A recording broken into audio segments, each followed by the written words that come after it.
ये कहानी है यूपी के वाराणसी की, जहां 14 फरवरी 2025 की रात करीब 11 बजे एक ऐसी घटना घटी जिसने प्यार, ब्रेकअप और खून की साजिश को एक साथ जोड़ दिया। ये केस सिर्फ एक मर्डर नहीं था, बल्कि एक टूटे दिल की ऐसी दास्तां है जिसने इंसान को हैवान बना दिया। दोस्तों, आज की कहानी शुरू करने से पहले हमारे यानी crime and mystery YouTube channel को सब्सक्राइब कीजिए ताकि अगली दिल दहला देने वाली सच्ची कहानी आपसे छूट न जाए। शुरू करते हैं आज की कहानी। 14 फरवरी 2025 रात करीब 11 बजे वाराणसी के औरंगाबाद इलाके में रहने वाला दिलजीत, जो हाल ही में सगाई कर चुका था, अपने घर के बाहर बैठा अपनी एक्स गर्लफ्रेंड सरस्वती से फोन पर बात कर रहा था। तभी वहां एक हेलमेट और नकाब पहना शख्स आता है और सीधे दिलजीत के सीने में 2 गोलियां दाग देता है। फायरिंग के तुरंत बाद वो शख्स वहां से फरार हो जाता है। दिलजीत की चिल्लाने की आवाज सुनकर घर वाले और उसका चाचा का लड़का बाहर आते हैं। परिवार ने बिना देर किए दिलजीत को पास के सरकारी अस्पताल पहुंचाया। वहां 3 से 4 घंटे तक मौत से लड़ते हुए आखिरकार उसने दम तोड़ दिया। इसी दौरान पुलिस भी मौके पर पहुंच चुकी थी और जांच शुरू कर दी गई। सबसे पहले पुलिस ने दिलजीत की डेड बॉडी को पोस्टमार्टम के लिए भेज दिया और उसके घर वालों से पूछताछ करने में लग गई। और घर वालों से पूछताछ करने से पुलिस को पता चला कि 14 मार्च 2025 की रात करीब 10 बजे दिलजीत के घर पर एक लड़का आया था, जो कि दिलजीत से किसी शादी के फंक्शन में सजावट करवाना चाहता था, क्योंकि दिलजीत सजावट का काम किया करता था।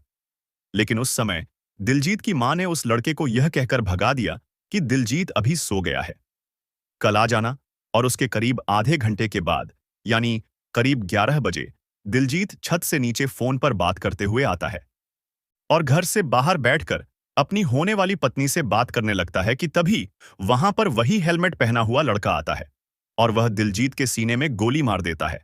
और जब हमने उसकी चिल्लाने की आवाज सुनी तो हम वहां पर पहुंचे और हमने उसकी हालत को देखते हुए उसे तुरंत अस्पताल में पहुंचाया। पुलिस ने जब कॉल रिकॉर्ड खंगाले तो पता चला कि उस वक्त दिलजीत अपनी मंगेतर से नहीं, बल्कि एक्स गर्लफ्रेंड सरस्वती से बात कर रहा था, जिससे वो लंबे समय से जुड़ा हुआ था। यहीं से शक की सुई सरस्वती की तरफ घूमी। जांच में सामने आया कि दिलजीत और सरस्वती की पहली मुलाकात एक फंक्शन में हुई थी, जो धीरे धीरे प्यार में बदल गई। लेकिन हाल ही में ब्रेकअप हो गया और उसी के बाद दिलजीत की सगाई किसी और से कर दी गई। बड़ा खुलासा तब हुआ जब पुलिस को पता चला कि सरस्वती का नया बॉयफ्रेंड राजकुमार है। और दिलचस्प बात यह कि राजकुमार कभी दिलजीत का अच्छा दोस्त हुआ करता था। हालांकि दोस्तों, जब ये बात दिलजीत को पता चली कि उसकी गर्लफ्रेंड का किसी दूसरे लड़के से चक्कर चल रहा है और वह अब उसका नया बॉयफ्रेंड है, तो दिलजीत ने एक दिन अपनी गर्लफ्रेंड को उसके साथ सगाई करने के लिए कहा। लेकिन उस गर्लफ्रेंड ने उसे तुरंत ही सगाई के लिए मना कर दिया। उसने कहा कि मैं राजकुमार से प्यार करती हूं और मैं तुमसे शादी नहीं कर सकती हूं। और उसे दिन के बाद दिलजीत का दिल टूट गया और वह काफी सैड रहने लगा। लेकिन जब उसके घर वालों को यह बात पता चली तो उन्होंने काफी जल्दबाजी में दिलजीत की सगाई किसी दूसरी लड़की से करवा दी। हालांकि अब पुलिस को इस बात पर पूरा विश्वास हो चुका था कि इस पूरे क्राइम में कहीं ना कहीं दिलजीत की गर्लफ्रेंड सरस्वती और उसके नए बॉयफ्रेंड राजकुमार का ही हाथ है, क्योंकि फिलहाल दोनों ही मौके से फरार थे। 3 टीमों के सहयोग से पुलिस ने 5 दिन में ही सरस्वती और राजकुमार को एक होटल से गिरफ्तार कर लिया। पूछताछ में दोनों ने अपना जुर्म कबूल कर लिया। सरस्वती ने पुलिस को बताया कि मैंने दिलजीत से राजकुमार के लिए ब्रेकअप कर दिया था, क्योंकि मैं राजकुमार से प्यार करती हूं। लेकिन दिलजीत मेरा पीछा करता था और वो बार बार मुझे राजकुमार से रिलेशन तोड़ने के लिए बोलता था।